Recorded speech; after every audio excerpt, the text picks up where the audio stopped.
하나님의 말씀을 경청하도록 하겠습니다. 요한복음 14장 12절로 13절 말씀입니다.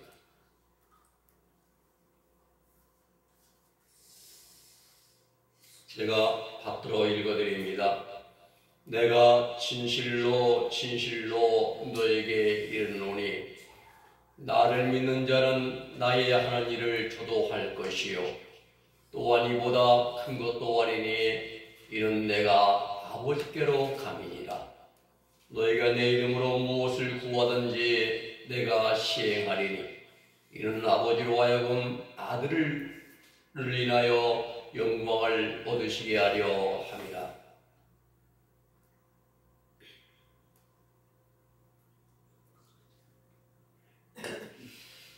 오늘 말씀의 제목은 믿는 자의 특권입니다. 사람마다 다 각기 특성이 있습니다. 성격이 다혈질을 잃은 사람은 불같은 그러한 급한 성격이 있고, 반대로 느긋느긋한 느린 사람은 또 너무 느릿느릿해서 다른 사람들에게 답답함과 갑갑함을 주는 사람도 있습니다. 또 사람을 대할 때 무조건 의심부터 하는 사람이 있는 반면에 또 어떤 사람은 덮어놓고 믿어버리는 사람들도 있습니다. 예수님의 12 제자들도 예언은 아닙니다. 베드로는 성격이 급한 반면에 또 다른 사람들을 이끌어가는 리더십과 충성심이 뛰어났습니다. 요한은 나이가 가장 어린 막내인데 사랑이 가장 많은 그러한 사랑이 많은 성품의 소유자였습니다. 또 가룟 유다 대신에 12 제자의 대열에 합류한 특채된 마띠아는 아주 온유한 온유한 성품을 즐기고 있었습니다. 그런가 하면 벳세다 출신 빌립은 아주 수학이 뛰어난 사람이에요. 아버지를 보여달라고 하고, 또 도마는 나는 직접 내 눈으로 보지 않고 손으로 만져보지 않고는 절대로 믿지 못하겠다고 말을 하는 그러한 자였습니다. 이러한 제자들의 생각과 말에 대하여 주님은 말씀하시기를 나를 믿으라. 나를 본 자는 아버지를 보지 않았느냐. 아버지께서 내 안에 계신 것을 믿으라 라고 강조를 하셨습니다. 오늘 본문 12절의 말씀이 중요한 말씀을 주십니다. 믿는 자의 특권입니다. 첫째로 믿는 자는 주님이 하신 일을 할 수가 있습니다. 12절 말씀입니다. 나를 믿는 자는 내가 하는 모든 일을 그도 할 것이요 그리고 나보다 더 큰 일을 하게 될 것이다 말씀하십니다. 자, 믿는 자는 주님이 하신 일을 하고 또 주님이 하신 일보다 더 큰 일을 할 수 있다는 말씀입니다. 14장 12절에서 나를 믿는 자, 호피스티온 에이스 MS인데 이 믿는 자는 에이스와 에메, 여기에는 이제 전치사와 목적격이 나와요. 에메가 나를 이거거든요. 근데 14장 11절에는 그런 말이 안 나와요. 나를 믿으라. 피스티에만 나옵니다. 에이스와 에메가 안 나와요. 이 12절 말씀과 11절 말씀이 여기서 믿는 자와 나를 믿으라와 완전히 다릅니다.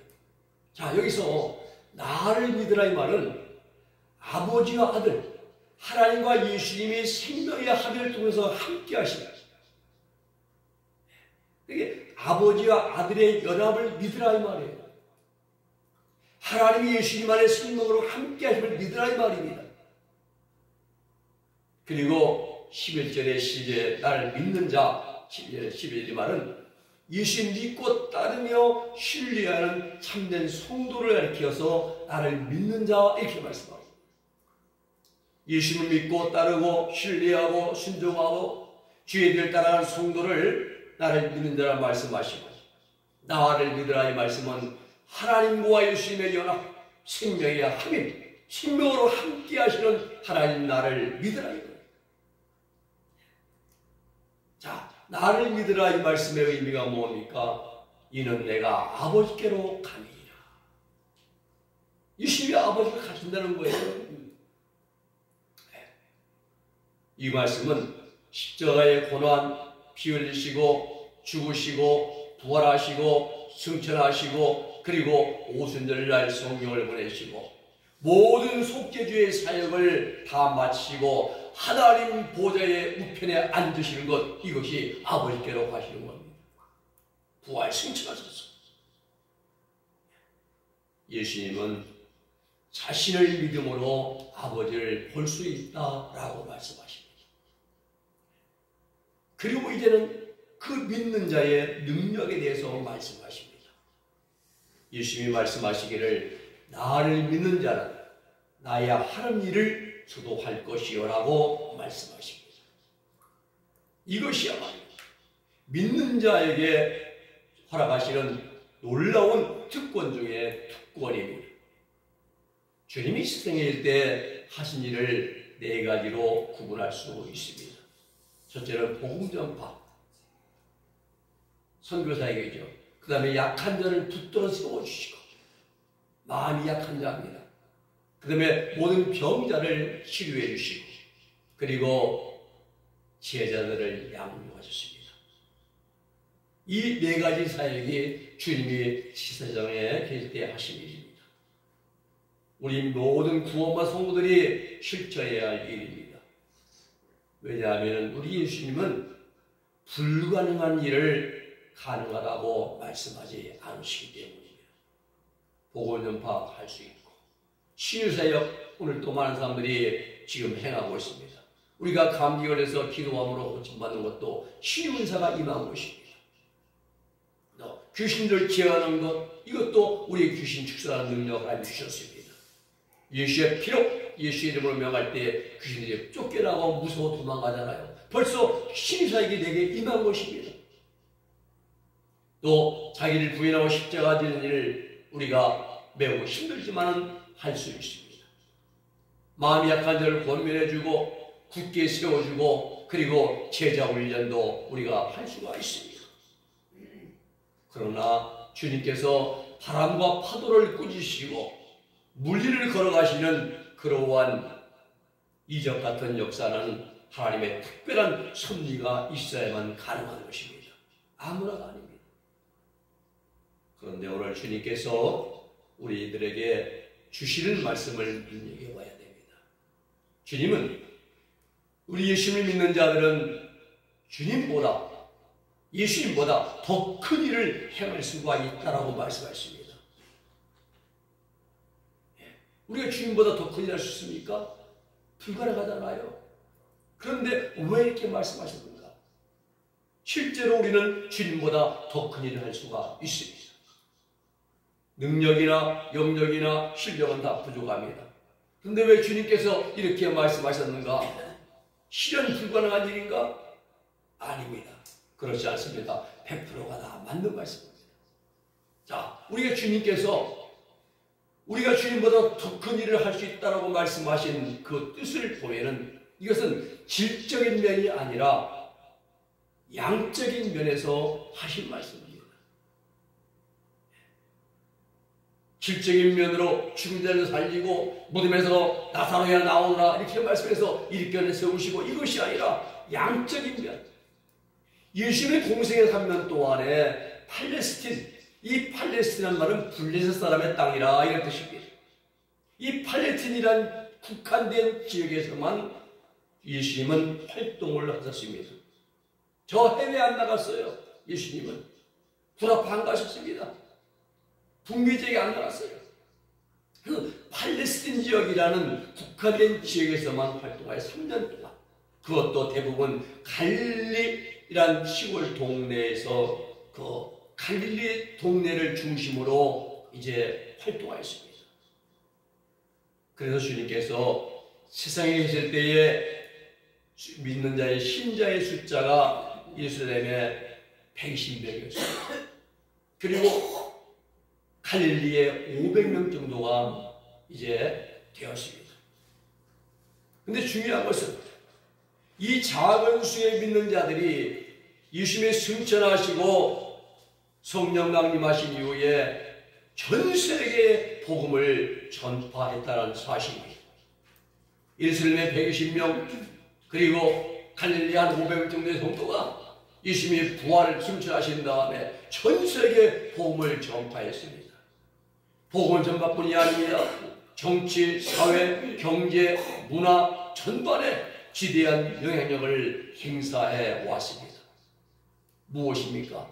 나를 믿는 자는 내가 한 일보다 더 큰 일을 할 것이라는 주님의 말씀의 성취인 것입니다.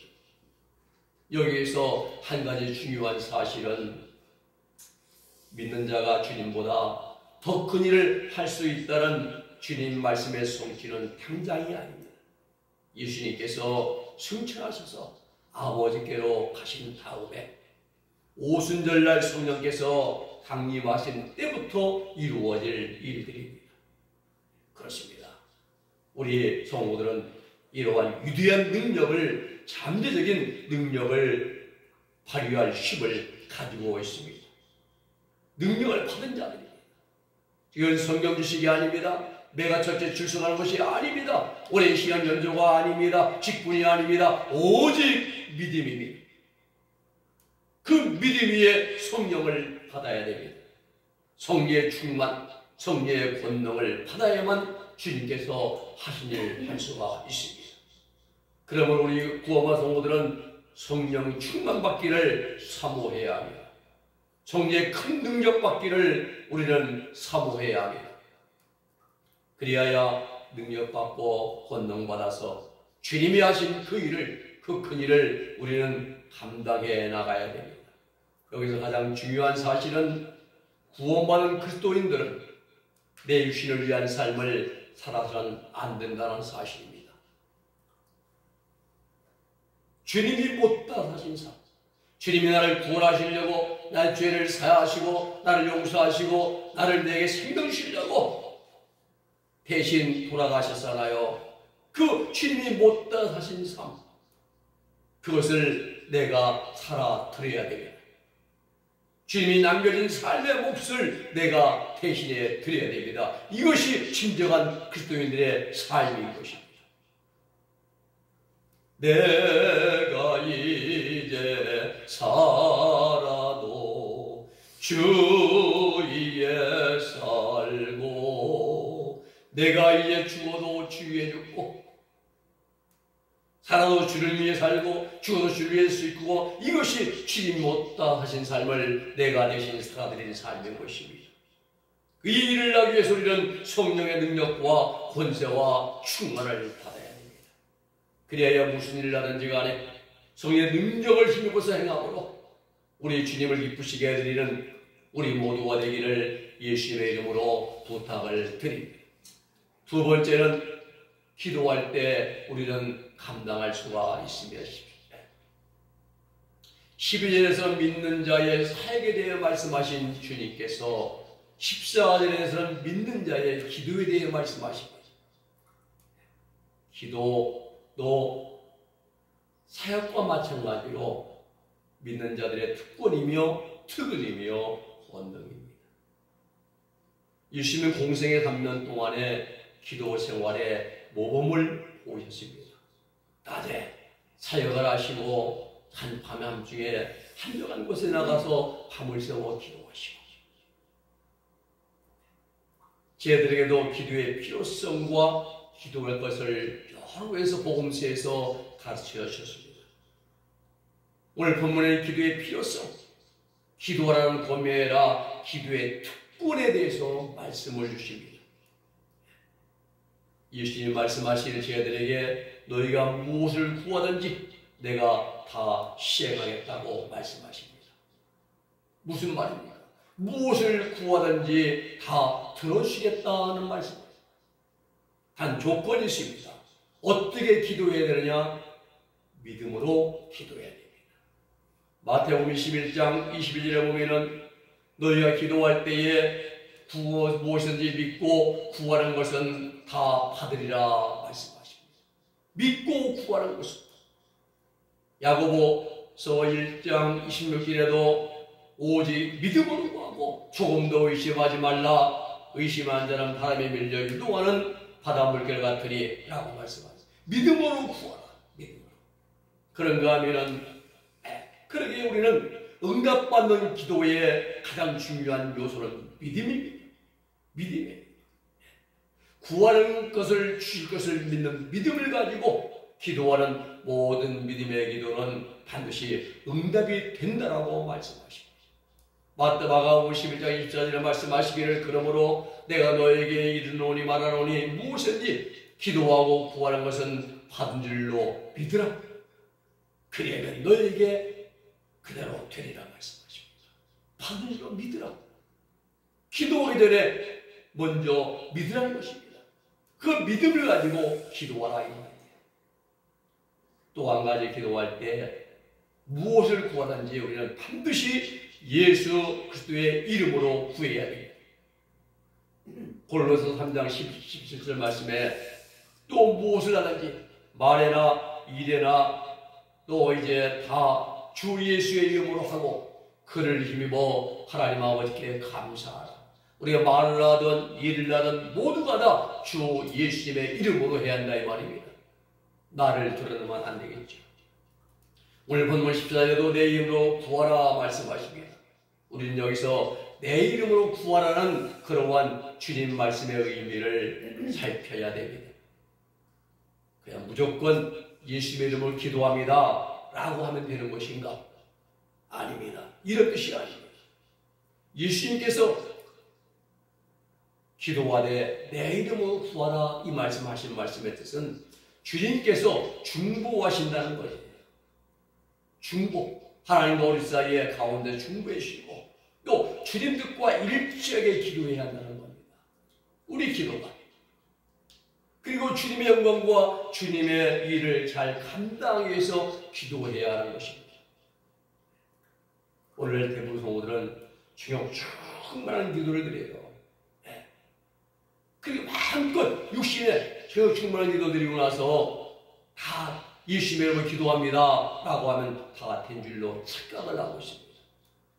그러므로 광야 성도의 기도는 80~90%가 하나님께 상달되지 않는다는 거예요.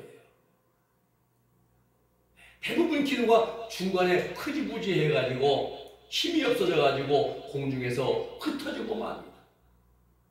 또 열심히 부르짖고 기도하는데 하나님의 받아보신 적 응답할 수 있는 기도가 너무나 많다는 겁니다. 무슨 기도입니까? 정욕적인 기도입니다. 그러나 100% 응답하는 기도도 있습니다. 어떤 분들의 기도입니까?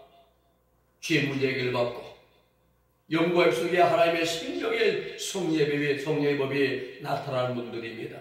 즉 교회시대 이긴 자들, 이분들의 기도의 내용과 특징은 죄의 뿌리가 제거되었기 때문에 죄악성에 지배받는 기도를 하지 않습니다. 또 정욕을 십자가에 못 박았기 때문에 세상적이고 육적인 것을 구하지 않습니다. 이분들의 기도는 오직 하나님 나라와 의를 구하는 기도를 하기 때문에 이런 분들의 기도는 100% 응답이 되는 것입니다. 그러나 실망할 필요가 없습니다.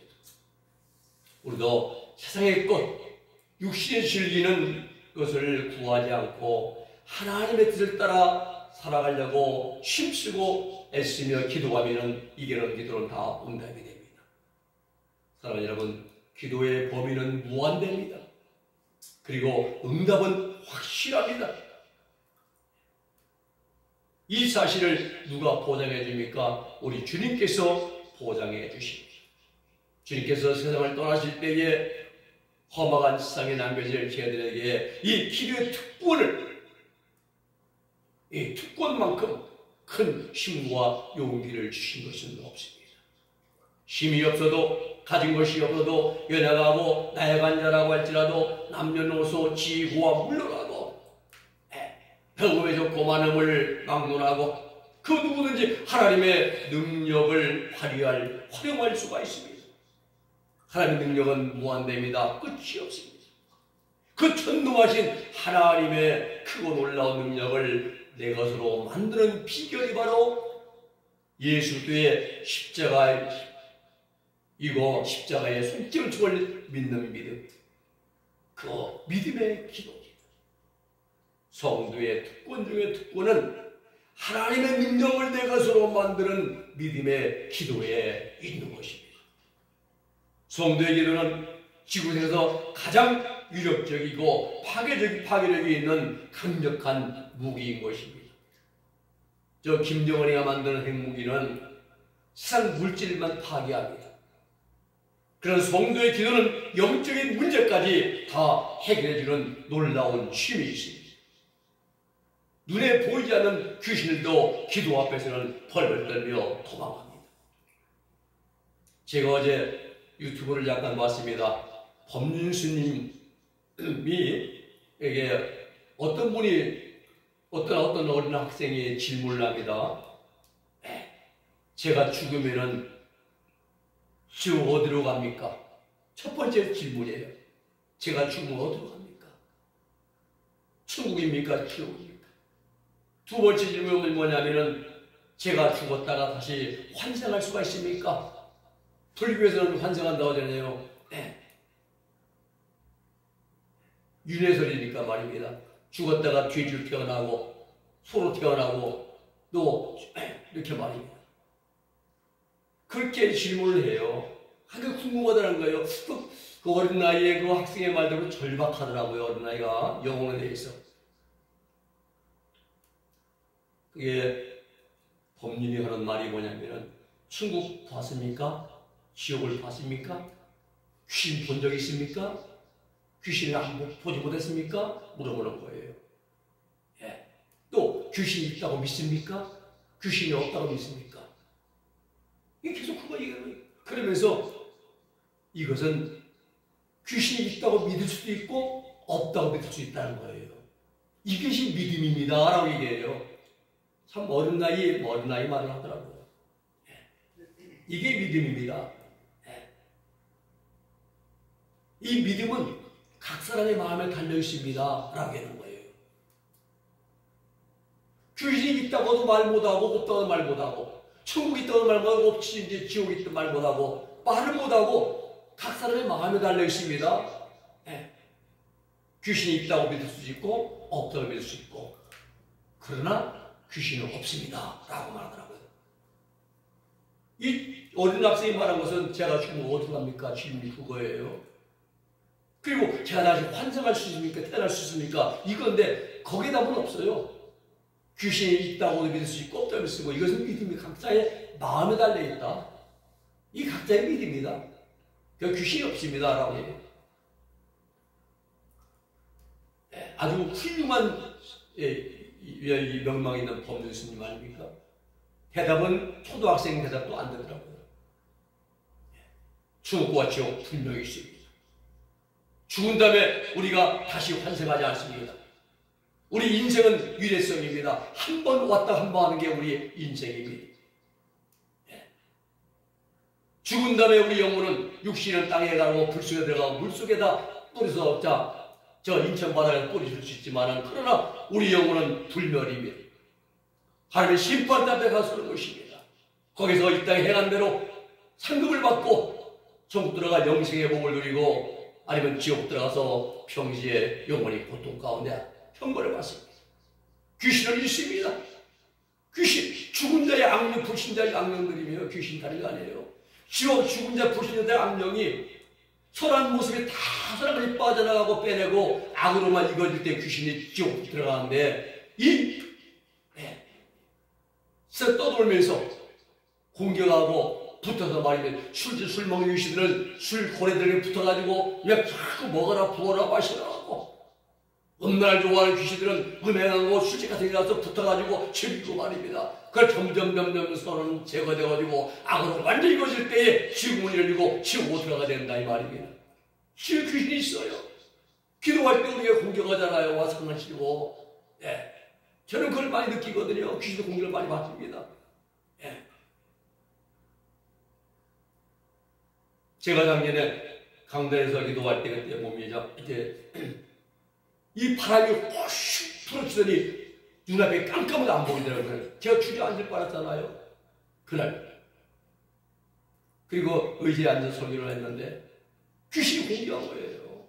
새벽에 기도할 때 귀신이 공격합니다. 기도 못하게 간절히 기도하고 이것들이 막 장난치거든요. 근데 예수의 피로 물러가라 명할 때 귀신을 쫓겨나거든요. 그리고 아주 잠잠하거든요. 귀신이 있습니다. 참 들어보면서 머릿속에 무지하는 걸 너무 많아요. 세 번째는 우리 믿는 자의 특권은 하나님께 영광을 돌려야 됩니다. 예수님께서 저희들에게 주님의 이름으로 기도하고 그 기도를 주님께서 시행하시게 될 때에 하나님 아버지께서 영광을 얻으시게 된다고 말씀하셨습니다. 왜 우리가 기도하고 응답받는 것이 하나님께 영광이 되느냐? 어떻게 보면은 응답받는 우리에게 영광이 되지 않습니까? 그런데 예수님은 왜 이렇게 말씀하셨는가? 우리는 생각을 해봐야 됩니다. 그 이유는 기도의 응답이 하나님의 지혜와 사랑의 결과로서 우리 인간 타락 이후에 하나님과 단절되었던 관계가 다시 회복이 되었기 때문에 하나님의 영광을 받으시는 거예요. 주는 평화 막힌 담을 모두 하셨네. 하나님과 아담과 하와 사이에 하와의 범죄로 말미암아 하나님과 단절되었던 그 관계가 예수님의 십자가의 희생제물 희생하심으로 말미암아 다시 회복되었어요. 그래 우리 하나님께 기도하고 하나님을 응답 주신다 이 말입니다. 또 아들 예수 그리스도의 구속사에게 결실이 맺어진 것이 바로 이제 우리의 기도의 응답이기 때문에 하나님의 영광이 되고요. 또 하나님과 인간 사이에 거룩한 교제가 다시 시작되었기 때문에 하나님께 영광이 되는 것입니다. 그러므로 기도의 응답은 세상에서 하나님의 살아계심을 증거하는 것임과 동시에 성도의 구원일을 실제로 입증하는 것입니다. 기도의 응답이잖아요. 우리 기도의 응답 받아요. 제가 오른손이 제대로 조금 부었잖아요. 들도 못하고 오지. 병원에 안 가거나 기도했잖아요. 하나님께. 귀신 역사니까 말입니다. 아니까. 그게 싹 나왔잖아요. 병원 가면은 뭐 지금 초음파해라 찍어라 배라 돈만 나가잖아요. 하나님 기도가 싹 나. 이거 하나님 영광이 되는 거예요. 사진 가지고 남이 보여주면서 내가 이랬다. 이래 하나님 기도하고 나갔다면 반신반의 못 믿어요. 안 믿습니다. 하나님의 역사는 강력하게 무한됩니다. 성도의 기도를 하나님이 응답하시는 것은 삼위일체 하나님과 우리 인간 사이의 대화라는 사실이에요. 또 신비로운 일체감을 형성하는 데 의미가 있습니다. 하나님이 보이지 않잖아요. 하나님 예수님이 안 보이는데 그 삼위일체 하나님과 우리 인간 사이의 대화가 기도입니다. 신비로운 일체감을 형성한 그러한 결과를 가지고 얼마 좋아요. 그러면 우리의 기도가 어떻게 시작이 되고 또 어떠한 경로를 통해서 응답을 받는지를 우리가 생각해 봐야 됩니다. 성도가 기도할 때 누가 도와주십니까? 성령님께서 우리를 말할 수 없는 우리 성령님이 도와주십니다. 성령의 도움을 받아서 기도와 내용을 결정하고 예수 그리스도의 이름으로 간구를 합니다. 그러면 그 기도를 우리 예수님이 우리 기도에서 중보해 주십니다. 중보해 주십니다.